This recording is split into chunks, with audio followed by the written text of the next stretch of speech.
గత 2-3 రోజుల నుంచి కొన్ని పత్రికల్లో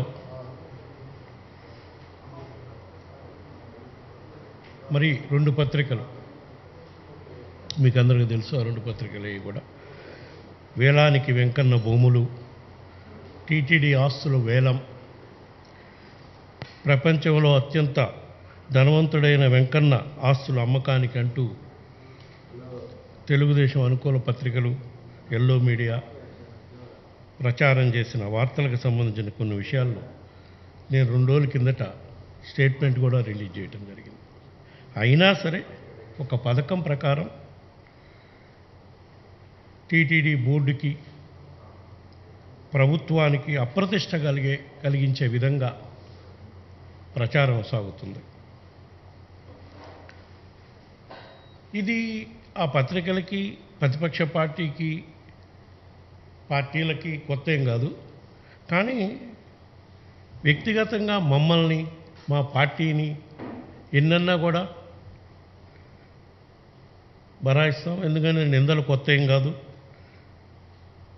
తిరుమల కొండకి వెంకటేశ్వర స్వామి గారి దగ్గర మేము సేవకులుగా వెళ్ళాం. ఇలాంటి సేవలు చేసేవారిపై ఎలాంటి నిందలు వేసినా తట్టుకునే శక్తి, మనోధైర్యం మాకు ఆ దైవదైవం, కలియుగ దైవమైనటువంటి వెంకటేశ్వర స్వామి ఇస్తాడు.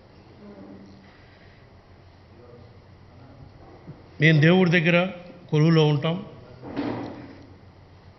కానీ మా మీద ఉన్న రాజకీయ వ్యతిరేకతతో, మా పార్టీ మీద వ్యతిరేకతతో ఇలాంటి వార్తలు ఆపాదించొద్దని సాక్షాత్తు వెంకటేశ్వర స్వామికి, తిరుమల వెంకన్న స్వామికి ఆపాదించొద్దని చెప్పి చేతులు జోడించి వేడుకుంటున్నాం.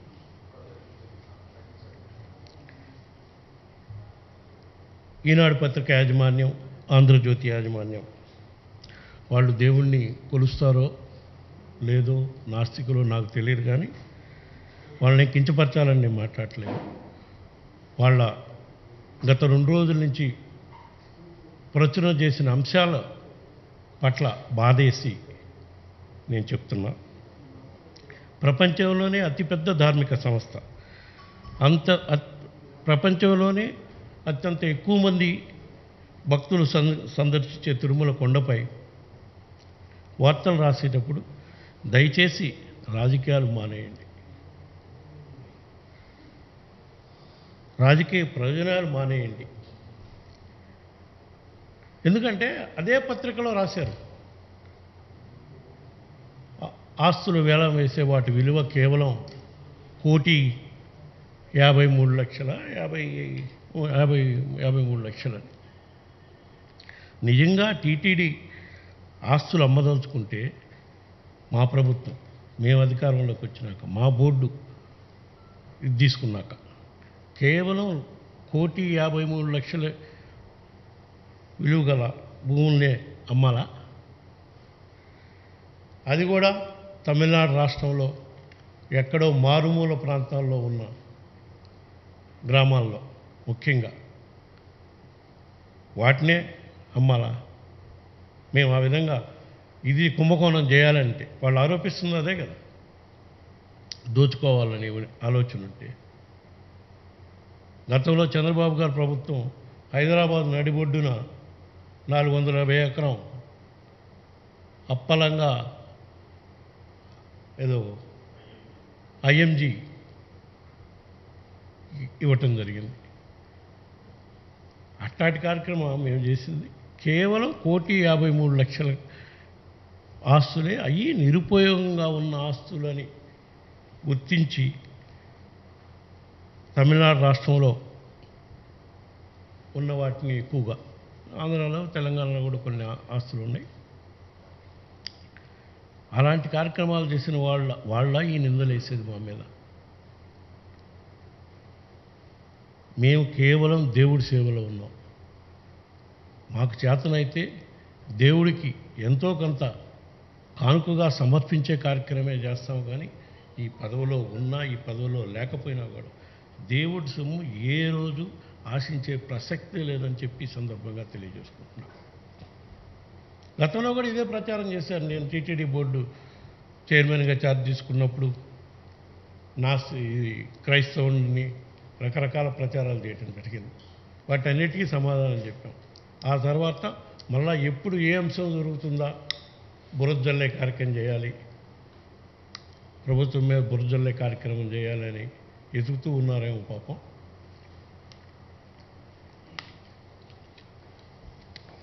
సో మళ్ళా ఇప్పుడు ఈ ప్రచారం మొదలుపెట్టారు. భూములు కొట్టేయాలనో కైంకర్యం చేయాలనో చేస్తే చంద్రబాబు నాయుడు గత ప్రభుత్వంలో అధికారంలో ఉన్నప్పుడు చెన్నై భూములు, సదావర్తి భూములు ఏ విధంగా కొట్టేయాలని చూశారో మీరు చూశారు. అదేవిధంగా విజయవాడ కనకదుర్గమ్మ అమ్మవారు చెందిన భూములు కొన్ని ఇది చేయటం జరిగింది. సింహాచలం భూములు కూడా, సింహాచలం దేవస్థానానికి చెందిన భూములు కూడా కొన్ని ఆక్రమణ గురి చేయటం జరిగింది. మా ప్రభుత్వం అధికారం వచ్చినాక మేము అటువంటి కార్యక్రమాలు ఎక్కడా చేసేదే లేదు. మేము ప్రతిపక్షంలో ఉన్నప్పుడు కూడా సదావర్తి భూముల్లో కానీ మిగతా భూముల్లో కానీ కోర్టులు పోయి ఆ భూములను కాపాడింది కూడా మేమే ప్రతిపక్షంలో ఉన్నప్పుడు. అటువంటి చర్యలు తీసుకునే కార్యక్రమం మా ప్రభుత్వం చేస్తుంది, మేము చేస్తున్నాం. అదేవిధంగా తిరుమల తిరుపతి దేవస్థానం సంబంధించిన నిధులు గత ప్రభుత్వం హయాంలో మేము అక్కడ ఒక్క పైసా కూడా ఏ విధంగా కాపాడాలి, ఏ విధంగా భక్తులకు చెందిన ప్రతి పైసాని, స్వామివారికి చెందిన ప్రతి పైసాని ఏ విధంగా కాపాడాలనే దాని మీదే మేము ఒక్క పైసా కూడా దుర్వినియోగం కాకుండా గత ఒక సంవత్సరం నుంచి మా ప్రభుత్వం అధికారంలోకి వచ్చినాక, మా బోర్డు ఇదైనాక మేము చర్యలు తీసుకునే కార్యక్రమం చేస్తున్నాం. అదే గత ప్రభుత్వంలో తిరుమల తిరుపతి దేవస్థానానికి సంబంధించిన నిధులు పెట్టి తిరుపతి పట్టణంలో గరుడ వారధి పేరుతోటి బ్రిడ్జి, హై లెవెల్ బ్రిడ్జి నిర్మించేదానికి గత ప్రభుత్వం కాదా చర్యలు తీసుకొని నిధులు కూడా శాంక్షన్ చేశారు.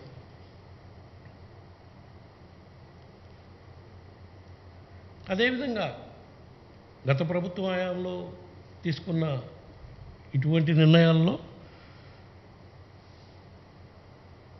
అక్కడే తిరుపతి పట్టణంలో సుమారుగా గరుడు వారధికి అయితే తిరుపతి దేవస్థానం నిధులు 460 కోట్లు ఎంతో ఆ రోజుల్లో గత ప్రభుత్వం అధికారంలో ఉన్నప్పుడు టీటీడీ డబ్బు. అది మున్సిపాలిటీ చేయాల్సిన పని, రాష్ట్ర ప్రభుత్వం చేయాల్సిన పనికి తిరుమల తిరుపతి దేవస్థానం నిధులు ఇవ్వటం ఏంటండి? అదేవిధంగా ఆవిలాల చెరువు అని తిరుపతి పట్టణంలో ఉంది. ఆ చెరువు బ్యూటిఫికేషన్కి 180 కోట్ల రూపాయలు ఇచ్చారు తెలుగుదేశం పార్టీ ప్రభుత్వం. అవన్నీ మేము వచ్చినాక మళ్ళీ రివ్యూ చేయటం జరిగింది. ఎందుకంటే ఇది ఇంత చెప్తున్నా అంటే దేవస్థానానికి సంబంధించిన ప్రతి పైసా ఏ విధంగా కాపాడాలి, అది భక్తుల కానుకల రూపాన కానీ ఉండి రూపాలు కానీ వచ్చిన ఏ విధంగా కాపాడాలని మేము దృష్టి పెడుతున్నాం. అసలు ఈ ఆస్తుల వేలం అంశం ఏ విధంగా ఇంత రాజకీయ దుమారానికి దారితీసిందనే దానికి అసలు టీటీడీలో అన్యాక్రాంతం కానీ నిరుపయోగంగా పడి ఉన్న ఆస్తులు అమ్మటం ఇప్పుడు కొత్త ఏం కాదు. 1974 నుంచి 2014 వరకు సుమారుగా 129 ఆస్తులను అమ్మినాం గత ప్రభుత్వాల కాలంలో. అందులో చంద్రబాబు గారు ముఖ్యమంత్రి ఉన్నప్పుడు 1995 నుంచి 2003 వరకు కూడా దాదాపు 15 నుంచి 20 ఆస్తులు వేరే ప్రాంతాల్లో ఉన్నాయి అమ్మటం జరిగింది. ఇది ఈ ప్రస్తావన ఎందుకు చెప్తున్నారంటే ఇదేదో మేము ఇప్పుడు ప్రారంభించిన కార్యక్రమంలాగా రాజకీయ నిందలు మోసే కార్యక్రమం, నిందలేసే కార్యక్రమం చేస్తున్నారు కాబట్టి. అయినా సరే ఇప్పుడు మేము అటువంటి టీటీడీ ఆస్తులు కాపాడే దాంట్లో భాగంగానే వీటిని ఏ విధంగా పరిరక్షించాలి అని చెప్పి సమీక్ష చేసే కార్యక్రమంలో భాగంగా ఈ ఆస్తుల్ని పరిరక్షించడానికి ఏ విధంగా చర్యలు తీసుకునేది అనేది సమీక్ష జరపడం జరిగింది.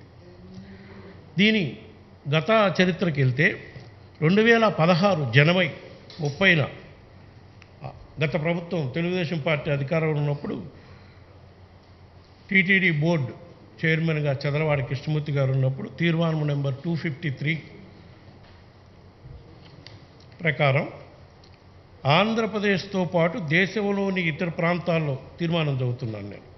టీటీడీ బోర్డు గుర్తించిన 50 నిరర్ధక ఆస్తులు బహిరంగ వేలం ద్వారా విక్రయించటానికి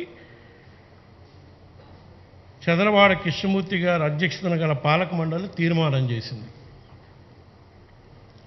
వేరే రాష్ట్రాల్లో ఉన్న కొన్ని ఆస్తులు మినహా మిగతావన్నీ తిరుపతికి చాలా దూరంలో ఉన్నాయి కాబట్టి, అవి కూడా చిన్న చిన్న ఆస్తులు కాబట్టి వాటిని తిరుమల తిరుపతి దేవస్థానం నిర్వర్తించటం ఆర్థికంగా ఏమాత్రం సరికాదని సబ్ కమిటీ అంటే ఈ బోర్డులో కొందరి 6 సభ్యులతో ఒక సబ్ కమిటీ వేశారు. ఆ కమిటీ వాళ్ళు ఇచ్చిన రిపోర్ట్ సబ్ కమిటీ తన నివేదికలో స్పష్టం చేసింది. ఈ ఆస్తులను నమ్మి టీటీడీ కార్పస్ ఫండ్కు జమ చేయాలని సబ్ కమిటీ తీర్మానం చేసింది. ఇది 2016 జనవరి 30వ తారీఖున బోర్డు తీర్మానం.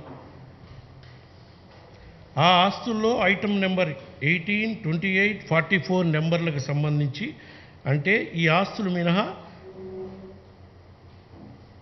అంటే మొత్తం 53 ఆస్తులు ఐడెంటిఫై చేస్తే 3 ఆస్తులు మినహా మిగతా 50 ఆస్తుల్ని క్షేత్రస్థాయిలో పరిశీలించిన మీదట అమ్మాలో వద్దో నిర్ణయం తీసుకోవచ్చని కూడా చెప్పింది.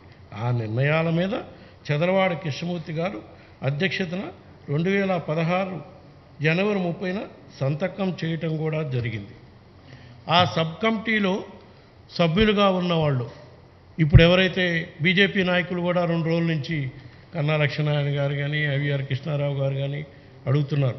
వాళ్ళు కూడా ఒకసారి విచారించి వాస్తవాలు కనుక్కొనుంటే బాగుండేది. సరే, ఆ కార్యక్రమం చేయలేదు. అప్పట్లో గత ప్రభుత్వంలో బీజేపీ కూడా భాగస్వామ్యంగా ఉంది. అదేవిధంగా టీటీడీ బోర్డులో కూడా బీజేపీ సభ్యులు ఉన్నారు. ఆ సబ్ కమిటీలో కూడా బీజేపీ సభ్యులు బ్రాని ప్రకాష్ రెడ్డి, డిపి అనంత, జె శేఖర్, సుచిత్ర ఎల్లా.